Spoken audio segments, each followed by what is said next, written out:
Le Metropolitano, un stade que Dani Carvajal connaît sur le bout des doigts. Il n'a plus besoin qu'on lui explique ce que cela signifie d'y jouer. Chaque année, presque comme une tradition, le Real Madrid doit se rendre sur cette pelouse à la fin du mois de septembre. Et comme toujours, l'ambiance y est électrique. Ce n'est pas seulement l'Atlético qui se prépare, mais aussi sa presse, ses supporters, tout un environnement qui contribue à rendre ce match plus qu'un simple rendez-vous de championnat. Dans un tel contexte, il est difficile d'imaginer que l'on puisse se permettre de se passer d'un joueur de l'expérience et de la mentalité de Carvajal.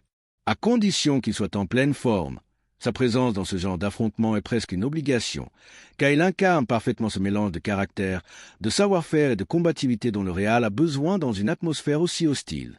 Ensuite, vient la question centrale, au sens propre comme au figuré, la charnière défensive. Militao ou Rudiger? Sur le papier, beaucoup penchent pour Militao, qui semble partir avec une certaine avance. Mais rien n'est encore définitif. Le choix appartient à Xavi Alonso et il faudra voir comment il tranchera à l'approche du match. La logique voudrait que Militao, avec ses qualités athlétiques et sa capacité à couvrir de grands espaces, s'impose. Mais Rudiger n'a jamais été du genre à s'effacer facilement et la concurrence reste bien réelle. Le troisième point à examiner touche l'attaque et plus précisément la situation de Rodrigo. Au début de saison, il avait connu une sorte de mise à l'écart, presque une punition symbolique de la part d'Alonso. Puis, progressivement, il a retrouvé sa place dans le 11. Mais dernièrement, c'est Vinicius qui a repris le dessus et qui a été titularisé. Or, avec ce calendrier infernal, 7 matchs en l'espace de 3 semaines, il est évident qu'il y aura des opportunités pour tout le monde. Inutile donc d'exagérer le duel Vinicius-Rodrigo, ce bras de fer risque de ne pas durer éternellement. Déjà parce que Vinicius donne le sentiment de revenir petit à petit à un très bon niveau, mais aussi parce qu'à la longue, la hiérarchie devrait logiquement se clarifier. Les chiffres viennent appuyer ce constat. En jouant 2 fois moins de minutes que Rodrigo, Vinicius a déjà inscrit 2 buts et délivré une passe décisive. Rodrigo, lui, n'a toujours rien à son compteur, ni but, ni passe. C'est un détail qui, dans une équipe comme le Real Madrid, a une importance capitale. On peut donc imaginer qu'à l'avenir, Alonso répartira le temps de jeu en faveur de Vinicius, peut-être dans une proportion de 4-3, voire 5-3 en termes de titularisation. Mais attention, la situation est plus complexe qu'il n'y paraît. Car au-delà de la simple question du rendement immédiat, il y a d'autres facteurs qui entrent en jeu. La gestion des équilibres internes, le poids des contrats, les dynamiques de vestiaire. Ce sont des réalités que tout entraîneur du Real Madrid doit savoir manier avec intelligence. C'est pourquoi, même si Vinicius semble en avance aujourd'hui, Alonso ne pourra pas lui donner définitivement les clés du couloir gauche aussi rapidement. Tout devra passer par la continuité, la constance et la confirmation de ses bonnes performances. Il faut dire que Vinicius a montré de très bonnes choses récemment. Contre Oviedo, en sortant du banc, il a changé le cours du match. Dans la foulée, il a confirmé en marquant un but et en distribuant quelques ballons très dangereux qui auraient pu également finir au fond. En revanche, Rodrigo, placé dans un contexte favorable lors d'autres matchs, n'a pas réussi à se montrer aussi tranchant. Cette différence de rendement sera scrutée attentivement par Alonso, qui aura à cœur d'installer une hiérarchie claire tout en gardant tout le monde impliqué. Un autre élément à considérer, c'est la gestion de Mbappé, car il n'est pas à exclure que la star française soit ménagée lors de certains rendez-vous, étant donné le rythme effréné auquel le Real va être confronté. Si cela se produit, Vinicius et Rodrigo auront encore plus de chances de briller. Et dans le même temps, Alonso enverra un message fort au vestiaire. Même les plus grands, même Mbappé, peuvent être préservés. Personne n'est totalement intouchable. Ce qui sera fascinant dans les semaines à venir, c'est de voir comment Alonso va orchestrer tout cela. Vinicius qui tente de s'imposer définitivement, Rodrigo qui doit convaincre en sortant du banc, Mbappé qui sera sans doute ménagé et la nécessité de garder tout l'effectif mobilisé. C'est un équilibre délicat, mais c'est aussi ce qui fait la grandeur d'un entraîneur au Real Madrid, savoir garder la compétitivité au maximum sans perdre l'unité du groupe. En résumé, 4 éléments principaux se dessinent. Carvajal, qui reste incontournable dans un grand rendez-vous comme celui du Metropolitano. La charnière centrale, où Militao semble partir avec un léger avantage sur Rudiger. Le duel Vinicius-Rodrigo, qui paraît s'orienter vers une hiérarchie favorable à Vini, sans pour autant enterrer Rodrigo. La gestion des stars, avec Mbappé en ligne de mire, et cette idée qu'aucun joueur n'a le droit de se reposer sur son statut. Voilà donc le vrai défi qui attend Xavi Alonso.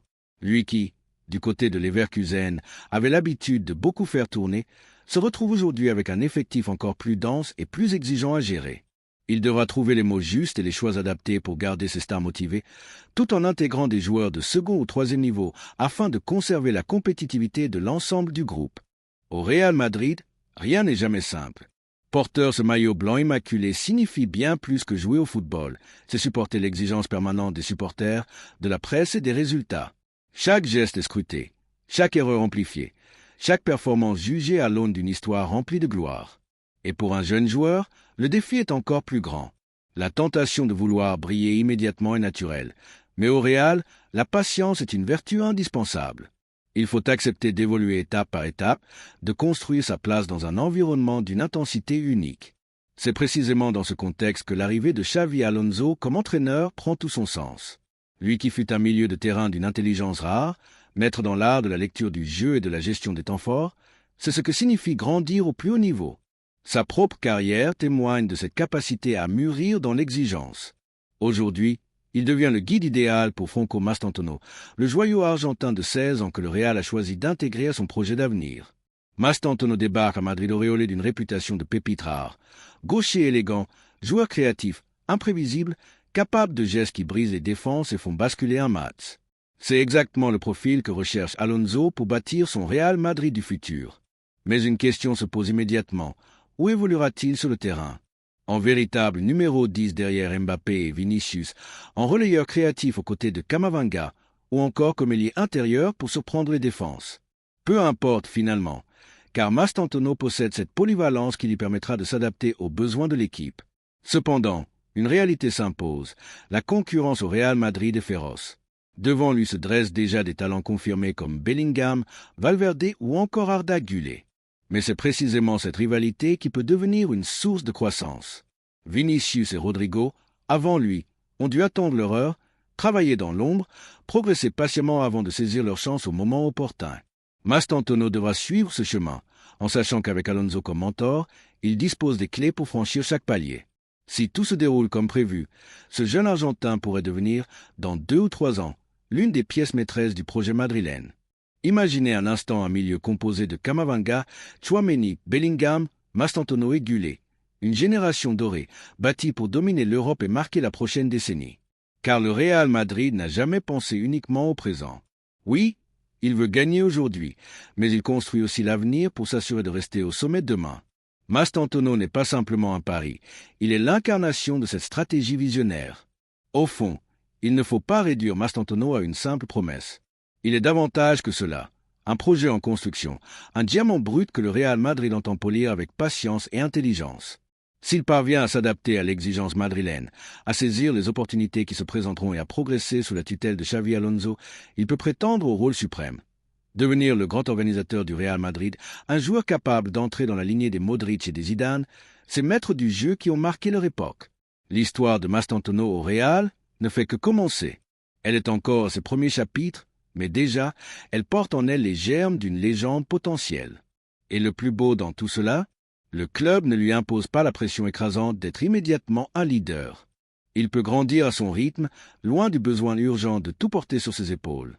Avec le temps, le travail et l'encadrement, ce garçon pourrait bien écrire l'un des plus grands récits de la future décennie madrilène.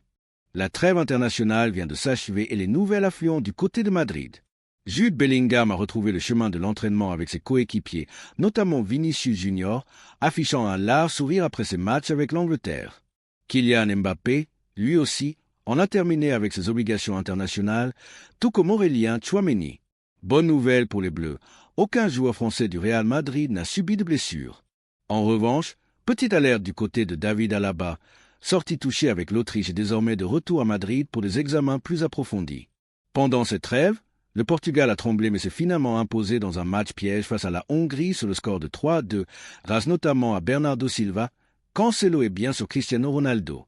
CR7, à 40 ans, continue d'écrire l'histoire. Avec ses 39 buts, il devient le meilleur buteur de l'histoire des qualifications pour la Coupe du Monde, égalant Carlos Ruiz. Une performance monumentale qui illustre sa longévité et sa régularité exceptionnelle. Du côté des Français, Aurélien Tchouaméni a brillé, 96% de passes réussies, une passe décisive, 4 grosses occasions créées et une activité de tous les instants. Seul regret, un carton rouge qui ternit légèrement une prestation autrement parfaite. Quant à Mbappé, il a une nouvelle fois affolé les statistiques avec 2 buts et une passe décisive en 2 matchs, confirmant qu'il est déjà en feu en ce début de saison. Avec 52 buts, il est désormais le 2e meilleur buteur de l'histoire de l'équipe de France, et il lui reste 3 records à aller chercher. Devenir le meilleur buteur des Bleus, celui de la Coupe du Monde et le joueur ayant marqué le plus dans l'histoire du tournoi. La défense française a également montré de belles choses. Deschamps, par exemple, s'est encore illustré. Aucune perte de balle, des récupérations impeccables et une sérénité déconcertante. Aucun joueur n'a réussi à le dribbler sur ces 3 derniers matchs. À seulement 20 ans, il s'impose déjà comme l'un des défenseurs les plus calmes et élégants du monde. En Afrique, le Sénégal a fait le spectacle. Grâce à Nicolas Jackson et Pape Matar Sarr, les Lions de la Teranga se sont imposés face à la RDC dans les dernières minutes d'un match complètement fou. Score final 3-2 pour le Sénégal, qui confirme sa puissance sur le continent. Revenons maintenant à Madrid. La direction du club poursuit son plan de construction d'une défense pensée pour l'avenir. Cet été, 2 latéraux ont été recrutés, Trent Alexander-Arnold et Alvaro Cara, tous 2 liés au Real jusqu'en 2031. En charnière, l'investissement massif sur Deschamps, acheté pour 58 millions d'euros, commence déjà à porter ses fruits. Mais le club regarde plus loin.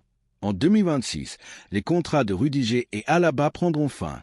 Les soucis physiques récurrents des 2 cadres et leur âge avancé poussent la direction à ne pas prolonger.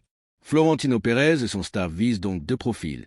Ibrahima Konaté, pilier de Liverpool dont le contrat arrive à terme en 2026, et Joan Martinez, grand espoir revenu fort après une blessure sérieuse. Avec Militao, Deschamps, Konaté et Martinez, le Real veut bâtir une muraille pour la prochaine décennie. Au milieu de terrain, Xavi Alonso garde un nom en tête, Angelo Stiller, le jeune Allemand de Stuttgart, âgé de 24 ans. Le coach madrilène apprécie son profil équilibré et milite en interne pour l'avoir dans son effectif à l'horizon 2026. Le problème, c'est que Stiller est sous contrat jusqu'en 2028 et que le Bayern Munich, comme plusieurs clubs de Premier League, surveille de près son évolution. Sur le terrain d'entraînement, la bonne nouvelle est le retour progressif de plusieurs blessés. Jude Bellingham et Eduardo Camavinga ont retrouvé le groupe, participant à une partie des exercices collectifs avant de poursuivre avec un travail individuel. L'Unain, de son côté, s'est entraîné normalement et sera disponible pour les prochains matchs. En revanche, Endrick et Ferland Mendy suivent toujours un programme spécifique, afin de revenir à 100%. Enfin, un dossier mercato a été relancé. Arda Güler. Fabrizio Romano a révélé qu'Arsenal avait sérieusement envisagé de le recruter en 2025, comme cela avait été le cas autrefois pour Martin Degar. Mais la situation a radicalement changé. Sous les ordres de Xavi Alonso, le jeune Turc est totalement épanoui, impliqué dans le projet et intouchable pour le Real. Un message clair a été envoyé. L'avenir de Güler est à Madrid et pas ailleurs. Cerise sur le gâteau, Camavinga a rassuré tout le monde après la séance. « Je me sens très bien, je n'ai aucune gêne. » De quoi donner le sourire à Xavi Alonso et aux supporters madrilènes qui attendent beaucoup de lui pour le marathon de matchs qui arrive. Eduardo Camavinga est vu par le Real Madrid comme une pièce maîtresse pour l'avenir. Xavi Alonso, qui construit son projet avec patience et méthode, veut en faire l'un des piliers de son milieu de terrain. Le Français n'est pas seulement un joueur prometteur, il est destiné à devenir un leader silencieux, l'équilibre parfait entre puissance, créativité et intelligence de jeu. Pendant ce temps, la polémique autour du Ballon d'Or continue d'alimenter les débats. Selon Marca, les tensions entre le Real Madrid et les organisateurs du trophée ne se sont pas apaisées malgré la tentative de médiation d'une délégation française venue à Madrid. La rencontre, censée calmer les esprits, s'est soldée par un constat amer. Le désaccord reste profond. Le club madrilène estime depuis des années que ses joueurs ne sont pas récompensés à la hauteur de leurs performances et de leurs titres. Résultat, la méfiance demeure intacte et le fossé avec France Football ne cesse de s'élargir. Sur un autre front, l'équipe révèle que Zinedine Zidane se prépare activement à succéder à Didier Deschamps à la tête des Bleus. L'ancien stratège du Real Madrid a déjà commencé à analyser plusieurs schémas tactiques, à prendre des notes et à réfléchir au style qu'il souhaiterait imposer. Zizou veut arriver près le moment venu, avec une vision claire et des idées fortes. Après avoir marqué l'histoire comme joueur et comme entraîneur, il pourrait bientôt écrire un nouveau chapitre en devenant le sélectionneur de l'équipe de France. Les scènes marquantes ne manquent pas non plus. Lors d'un match du Portugal, un défenseur hongrois, Szoboszlai, a célébré une action de Cristiano Ronaldo avant même que le ballon ne franchisse la ligne. Une réaction instinctive qui prouve à quel point CR reste une légende vivante, capable de provoquer des émotions universelles même chez ses adversaires. Côté bleu, Kylian Mbappé continue d'impressionner. Face à l'Islande, il a disputé l'intégralité de la rencontre, inscrivant un but et délivrant une passe décisive. Aurélien Tchouaméni, lui, a été titularisé 68 minutes, confirmant encore une fois sa régularité. Mbappé est désormais le deuxième meilleur buteur de l'histoire de l'équipe de France. Devant Thierry Henry, il vise déjà à dépasser Olivier Giroud pour devenir numéro 1. L'actualité autour du Real reste dense. Selon certaines rumeurs relayées par Fabrizio Romano, une décision concernant l'avenir d'Antonio Rudiger n'a pas encore été prise, malgré ce qui avait été avancé. Et du côté de Paris, José Rodriguez a raconté une discussion marquante avec Mbappé. Son rêve est de gagner le Ballon d'Or. Je lui ai dit que pour y arriver, il devait rejoindre le Real Madrid. Dans le vestiaire madrilène, l'ambiance reste forte. Fran Garcia a souhaité un joyeux anniversaire à un coéquipier via Instagram, tandis que Rodrigo a posté un message émouvant à son père disparu. « Tu me manques, papa. Joyeux anniversaire !» Des instants qui montrent que derrière la gloire et les projecteurs, il y a toujours l'humanité et l'émotion. Et comme toujours, la pépinière de talent ne cesse d'émerger.